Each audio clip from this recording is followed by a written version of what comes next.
मेरे पाकिस्तानियों में अब दो खुशखबरियां आप लोगों को देना चाहता हूं। शायद वो बहुत बड़ी खुशखबरियां ना हो, लेकिन फिर भी बतौर पाकिस्तानी मैं समझता हूं कि हमारी बहुत बड़ी कामयाबी है। दो प्रेस कॉन्फ्रेंसेस आप लोगों ने सुनी पिछले हफ्ते डेट में हमारी। एक तो स्वीडन में गुस्ताखी हुई उसके अगेंस्ट और पूरे मुल्क में हमने एहतजाज की कॉल दी और उसका क्या सोल्यूशन निकला। और दूसरा पाड़ा चनार पर आपने देखा होगा कि हमने अमन मुज़ाकरात के लिए गवर्नमेंट को गैरत दिलाने की कोशिश की और यकीनन गवर्नमेंट को ने इस मामले को सीरियस लिया। पहली बात पे आ जाते हैं स्वीडन वाले मामले पे। मैं ट्रिब्यूट पेश करना चाहता हूं इस पे तमाम पॉलिटिकल पार्टीज को और तमाम रिलीजियस पार्टीज को, पाकिस्तान की 25 करोड़ आवाम को कि आप लोग उस दिन सड़क पे निकले पिछले जुम्मे को और हर मसलक का मुसलमान निकला। और खुशखबरी ये है कि पाकिस्तान ने रेजोल्यूशन अक़वाम मुत्तहिदा में पेश की, मज़म्मती करारदाद, और वो कसरत राय से वो जो करारदाद है वो मंजूर कर ली गई। और उसमें जिन ममालिक ने इसकी मुखालफत की उसमें अमेरिका, बरतानिया, जर्मनी और फ्रांस भी थे और कुछ छोटे मोटे मुल्क जो इनके ब्लॉक के थे। लेकिन फिर भी ये देखें कि इतने बड़े 4 ममालिक आपके अगेंस्ट थे, ऐसे में पाकिस्तान ने करारदाद मंजूर करवाई। ये भी बहुत बड़ी कामयाबी है। पाकिस्तान एक तरफ मकरूज भी है, दूसरी तरफ पाकिस्तान पे आप समझें कि 100 किस्म की सैंक्शंस लगाने की धमकियां हो रही होती हैं, गरीब भी है। उसके बावजूद पाकिस्तान की जानिब से वो स्टेप लेना जो कि आप एक्सपेक्ट करते हैं कि अरब ममालिक को करना चाहिए था, बाकी अमीर मुस्लिम ममालिक को करना चाहिए था, जो काम पाकिस्तान ने किया।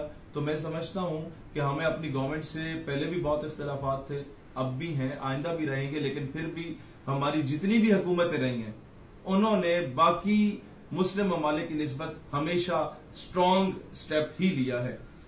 अब आते हैं पाड़ा चनार के मामले पे। 2 दिनों में दर्जनों लोग शहीद हुए और जख्मी हुए और घर कई तबाह हो गए और ये जमीन के तनाजे से फिरका वारियत का तनाजा बन गया था। उस पर हम लोगों ने तमाम मकातब फिक्र के जय्यद उलमा कराम को खतूत लिखे, फिर गवर्नमेंट को गैरत दिलाने की कोशिश की, यहां तक कह दिया कि जी वजीर आजम साहब कोई हया करे, ऑपोजिशन को दीवार में चुनवाने में से अगर टाइम मिलता है तो थोड़ा सा देख लें कि अपने मुसलमान भाई एक दूसरे का गला काट रहे हैं। तो वो भी अमन मुआहिदा हो चुका है 12 करोड़ रुपए की जमानत पे कि अभी अगर मंगल कबीला या तूरी कबीला इन दोनों कबाइल में से जो पहले गोली चलाएगा दोबारा तो वो 12 करोड़ रुपए जो जमानत है वो जब्त कर ली जाएगी। तो मैं समझता हूँ एक बहुत मुनासिब फैसला है, लेकिन अब भी मैं समझता हूँ कि ये काम अगर 2-3 दिन पहले कर लिया जाता तो आज इतने जनाजे ना उठाने पड़ते। यही चीजें हमें हमेशा से दुख रहा अपनी गवर्नमेंट की साबका और हाजिर गवर्नमेंट की पॉलिसीज पे कि वक्त पे अगर नकीबुल्लाह महसूद के कातलों को कैफरे किरदार तक पहुंचा दिया जाता तो आपको KPK में ये बदमनी नजर ना आती। वक्त पे अगर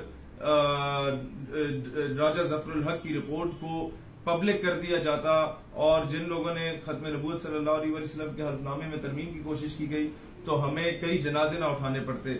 वक्त पे अगर जब पहला ड्रोन स्ट्राइक फाटा में किया गया, अगले दिन नेटो के कंटेनर्स को रोक के उनकी सप्लाई रोक के उन्हें जला दिया जाता तो दुनिया गैरतमंद हमें कहती। वक्त पे जब इंटरनेशनल कोर्ट ऑफ जस्टिस में जाके कुलभूषण यादव का स्टे ऑर्डर लिया हिंदुस्तान ने, अगले दिन ही उसे APS पेशावर के सामने फांसी के फंदे पर लटका दिया जाता तो हम दुनिया में अपना वकार बहाल कर लेते। तो इस वक्त इन दोनों मामलात में मैं फॉरेन ऑफिस को भी और गवर्नमेंट ऑफ पाकिस्तान को भी शाबाशी देना चाहता हूं। और ये मैं समझता हूं शाबाशी देने से आप छोटे नहीं हो जाते, या आला जरफी होती है, क्योंकि जब मामला स्वीडन में था तो ये हम सब मुसलमानों का मामला है, ये पॉलिटिकल एक्टिविटी का मामला नहीं है, ये किसी किस्म की सियासत चमकाने का मामला नहीं है। इस पे हम किसी पे शक नहीं कर सकते कि मैं किसी से ज्यादा बड़ा मुसलमान हूं। तो जिसने भी अपना अपना किरदार अदा किया, गवर्नमेंट ने किया, ऑपोजिशन ने किया या मजहबी जमातों ने किया, सब खिराज तहसीन के लायक हैं। और मैं उम्मीद करता हूं कि आइंदा भी इसी तरीके से गवर्नमेंट को हम लोग गैरत दिलाते रहेंगे और जब वो गैरत आ जाया करेगी तो शाबाशी भी दिया करेंगे। यही काम ऑपोजिशन की जमातों का होता है कि मुस्बत तनकीद और तनकीद बराए इस्लाह करें और आगे भी करते रहेंगे। पाकिस्तान हमेशा जिंदाबाद।